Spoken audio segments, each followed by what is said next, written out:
Well, I'm Randy Shapiro, and thank you for the appointment as chair of the VSCPA Educational Foundation. I'm looking forward to an exciting year.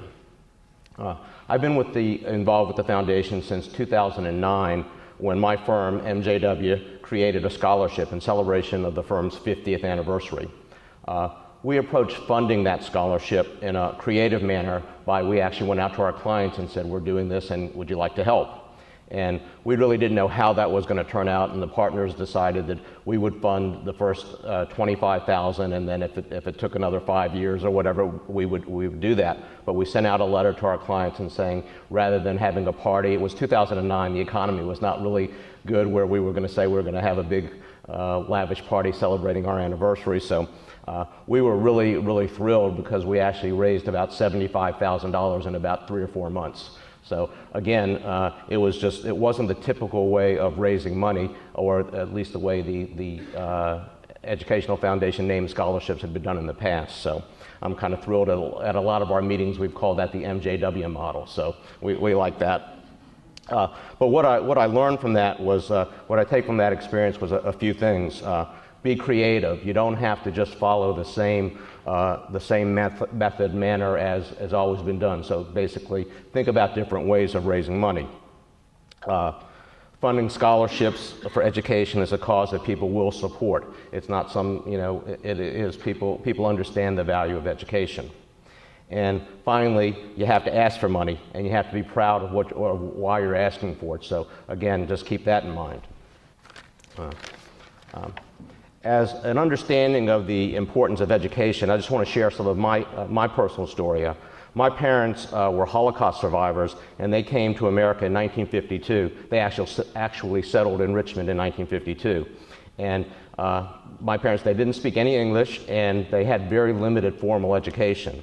But they worked hard, eventually opening their own business, and they were successful, but they always stressed education for my brother and myself, and they always said they wanted us to have a better life than they did. So through their hard work, they saved enough money to pay our college costs, and we really never worried about where tuition was coming from. So we were not, scholarships and things like that were just not something that I was really familiar with. And my brother and I, we both graduated from UVA, actually, McIntire School of Commerce, so I'll put that plug in. And then, and because of that, I've had a very successful career in accounting, and I was able, for my 2 sons and my wife, we both focused education as well. And both of my sons, you'll hear this again, they both were McIntire School of Commerce graduates as well. But they upped the ante a little bit. Both of them just recently graduated with their MBAs from Harvard. So we're the proud parents of that. But I realized, and then they didn't have to worry about their tuition, although for Harvard they did. They were on their own, but we got them through their undergraduate. But again, I realized how lucky I was and how my family was, and not having to depend on scholarships. But that's why I want to give back, and because paying for education was never an issue for me or my family. I realize that's not always the norm, and that's what I really, really strive for this foundation to do that, because we're really doing a wonderful thing. So that's the cause, and that's what the Educational Foundation does. It gives scholarships. So, as I mentioned earlier, we need to be creative and also be willing to ask. And one of our goals is to have 100% participation between the foundation board and the VSCPA board. And I consider that easy. I mean, there are people that are involved and things like that. What I'm really asking for, though, is that everyone in this room, before we leave, over the next day and a half, is contribute. Get that gold star. When Rick just said, stand up, that just was a perfect intro, because more than half the people were probably still sitting. So again, you are the leaders of the society. And if we can't depend on the leaders to make a contribution, we have a problem. So that's why I'm making the ask now, and I'm going to ask the rest of our board. Go ahead and talk to everybody you see without a gold star. Just talk to them. We got another day and a half, and they said the goal was 10,000. We're already over that, so we should at least shoot for 15,000. Let's go. We're going to make our goal higher.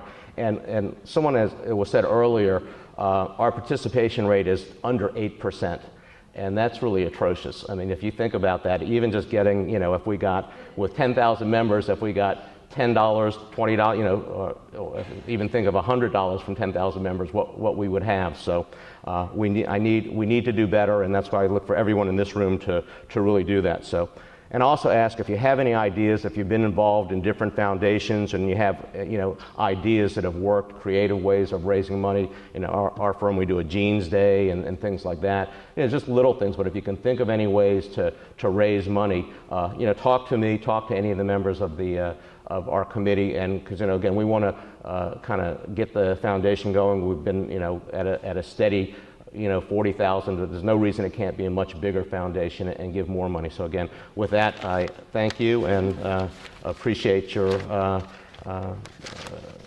appointing me as chair of the foundation. Thank you.